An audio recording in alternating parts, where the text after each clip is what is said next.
Don't blink, it's your boy Ink. Welcome to another commentary show. I'm getting doing well because I'm having a wonderful 16th April 2025. It is snowing, which is absolutely unnerving. I'm gonna keep on ticking at my teeth because we just had some popcorn sponsoring today's video. No, but Orville, if you want to sponsor me, please call me. Today we're doing something kind of special, kind of doing something amazing. And I know I have a tendency today to say that.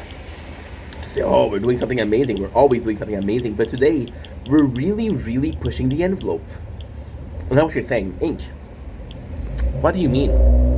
Well, what I mean, my dearly beloved, is I was lately, right? So lately, you kind of have to follow the channel to understand what's going on, right? So I had a depression last year, and I know this is supposed to be a funny video and a cool video, and it's not, and you're like, bro, what the heck? I had a depression last year, right?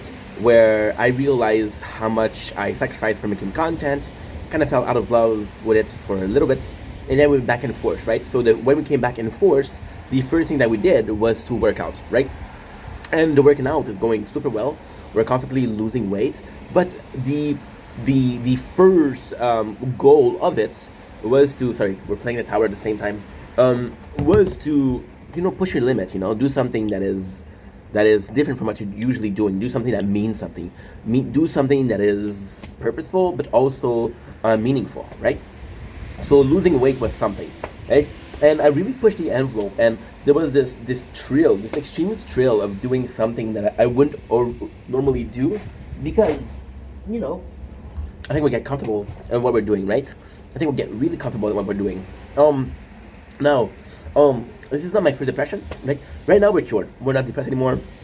Actually doing really well. But usually what I do is I do have different coping mechanisms. So the first one is, of course, junk food. The second one is, of course, porn. And then I was doing that, and I was trying to change, right? And then we turned to comedy. So I kept on seeing clips of Tiger Belly. Kept on seeing clips on Bad Friend, which I prefer. I love Bad Friends. And then we view a lot of podcasts, like, for example, we view Your Mother's Basement. We view the Weekend with Theo Vaughn, which was phenomenal. We saw a lot of videos from these comedic podcasts, right? And we developed a liking for comedy, right? To me, it's weird because so this is gonna be a long video, and after that, I'm gonna tell you guys the surprise. Or you want me to tell you the surprise right now? Well, okay, cool. Today, what we're gonna do is we're gonna do a comedic routine. So I'm gonna try to do it to be funny. I'm gonna try to do something that's funny. I'm gonna try to come up here and entertain you guys. Why? Because it's out of my comfort zone. Why? Because something I'm not gonna do a lot. Why? Because something that I don't have the balls to do. So I have to force myself to do it, right? And that's cool. But most of all, it's something that will be entertaining for you guys, hopefully. So for me, I come from a very serious background. My parents are very serious, right? But then not anybody, most people tell me, hey, you're a funny guy, right? And then I'm like, okay. And then there's somebody that asked me, have you always been this funny? And of course, the very first intent was, oh, you know what? I don't fit in. I'm not the prettiest. I'm not the smartest. I'm not the tallest, right? I can be the funniest though.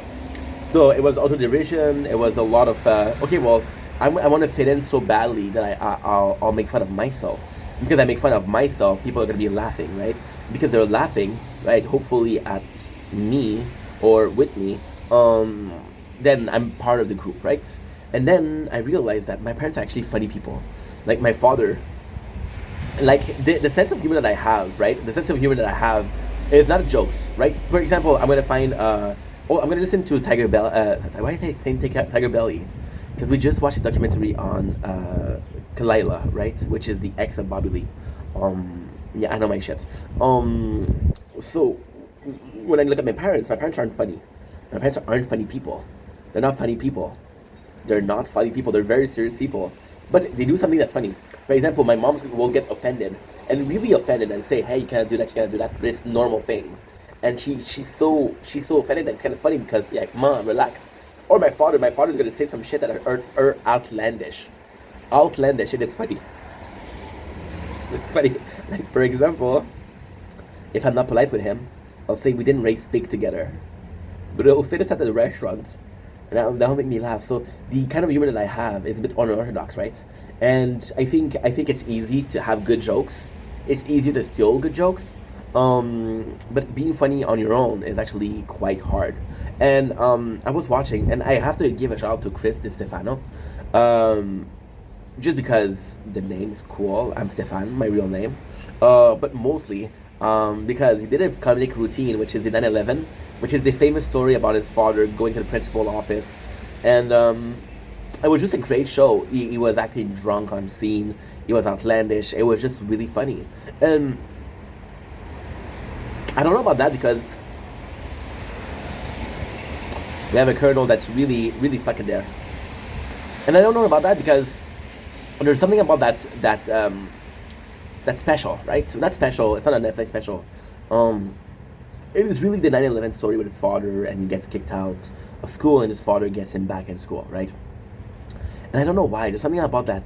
There's something about that I keep coming back to. I've watched it 4 times. I watched it yesterday, right? And yesterday I was like, how funny would it be if I did something similar?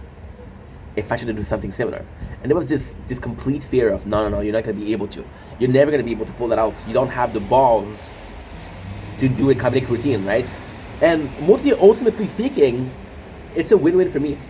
Because worst case scenario, I'm not funny. I did something that was out of my comfort zone, right? Second thing, I am funny and guys appreciate the content. So it's a win-win for me, and he inspired me to do that. He inspired me to be like, put yourself out there. And it's nuts because and I think he's really funny.